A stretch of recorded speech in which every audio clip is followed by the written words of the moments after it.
I'm gonna have to start working Saturdays to pay for this thing. That's what I heard a 40-year-old blonde-haired air conditioning salesman. He said this to about 150 people, maybe 160 or 70. I don't really know. It was a big crowd. These were people that were in a big room as he pointed to a picture of a beautiful blue classic Corvette. I think it was like a 70s model with those it looked like a shark almost. It was projected on a giant video screen in front of this entire room. My name is Rich Harshaw. I'm the CEO of Level 10 Contractor. I have 30 years in marketing, helping contractors communicate who they are, how they're different, why they're better, and what customers should expect when they do business with them. Whenever I start working on a new client on a one-on-one consulting project, I don't really do that much anymore, but this is about 10 years ago. The first thing that I like to do is go out to their office, fly out there and meet with the owners, meet with the marketing folks, anybody else who might have some useful information about the company, what they do, their identity. I want to start that discovery process for their identity. And this particular company called Service Champions was the biggest heating and air conditioning company in their area in Orange County, massive company doing really, really well. And they suggested that for my initial visit, I come and I visit what they called their all company meeting. They wanted me to get a feel for their company culture. And I thought, okay, company culture, whatever. This isn't really something that I'd focused all that much on previous to that. And I said, fine, I'll come see your meeting, whatever. And I'm going to be honest, I expected to see a bunch of people stuffed into a big conference room where they listened to various department managers drone on about goals and policies and announcements and,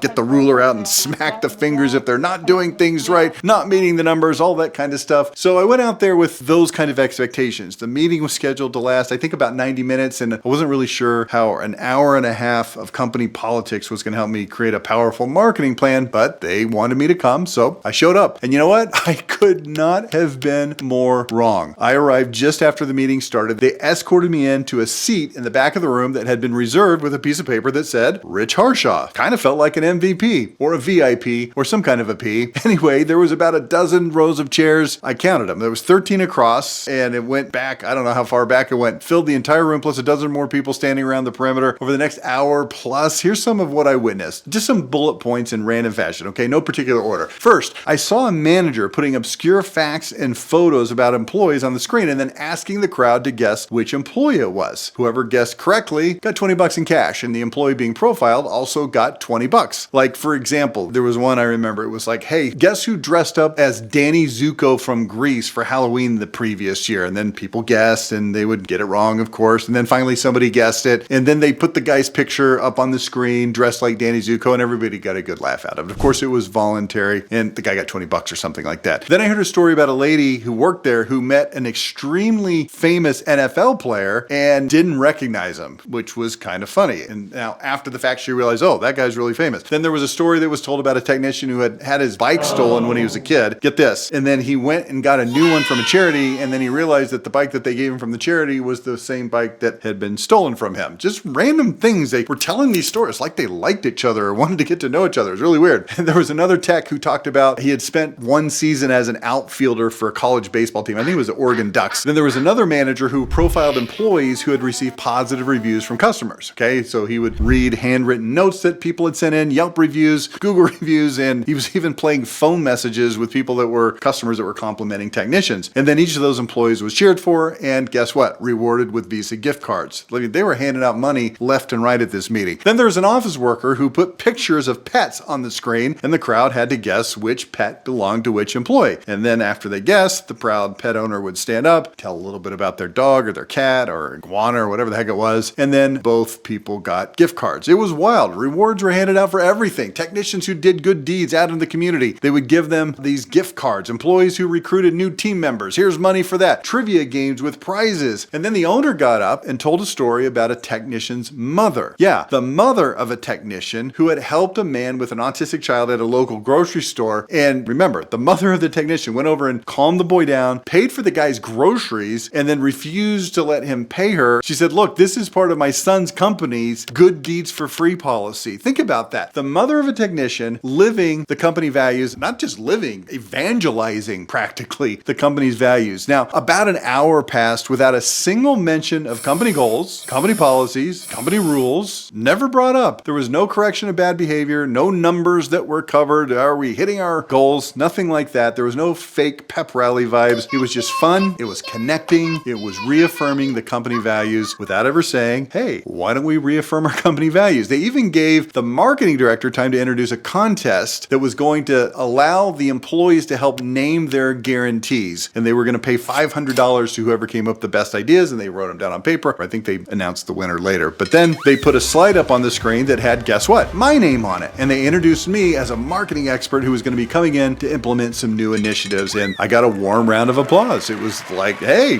nice to meet you people. I was pretty impressed. These people clearly understood that every part of the company mattered. Now, quickly, are your company meetings actually inspiring? Imagine hosting one that truly fires people up. Make a promise right here in the comments that next year you're going to hold a meeting that celebrates your team's effort, energy, and shared success, not just the numbers. Okay, the last speaker, though, is the speaker that blew me away and taught me more about this company than 5 days of identity discovery ever could have. And I think this guy spoke for like 25 minutes. The guy's name was Frank, okay? He started out showing a picture of himself from his high school yearbook. It was like late 80s, early 90s, something like this. This was 10 years ago. The guy's 40 now and probably 50 now, 40 back then. And the picture on the screen, though, was a very serious looking young man with a chiseled face. Not exactly like the guy who was 40 years old in front of the room. He'd added a few pounds since then, but he told the room his entire life story, the highlights of his career and his adulthood. He said that while he was in high school, he had worked 6 hours a day as a plumber, 5 days a week from noon to 6. And after graduation, he apprenticed with a local company. And then at 19, he became a licensed plumber, I think, electrician, plumber. Anyway, he got his own truck. That's the point. All right. So he showed a photo of himself standing next to that truck, and then one of him in a deep trench explaining that he was the only guy who ever loved sewer restoration. So he kind of carved out a niche in the job that everybody else seemed to hate. Next, there was a picture of him and his wife. He was married at age 19, then a series of photos showing their life, raising kids, building a career, living the ups and downs of it all. And then he talked about how he started with this company, Service Champions, in 2003. Now, this was 2015 at the time that I witnessed this meeting. So this is about, what, 12 years before? And he talked about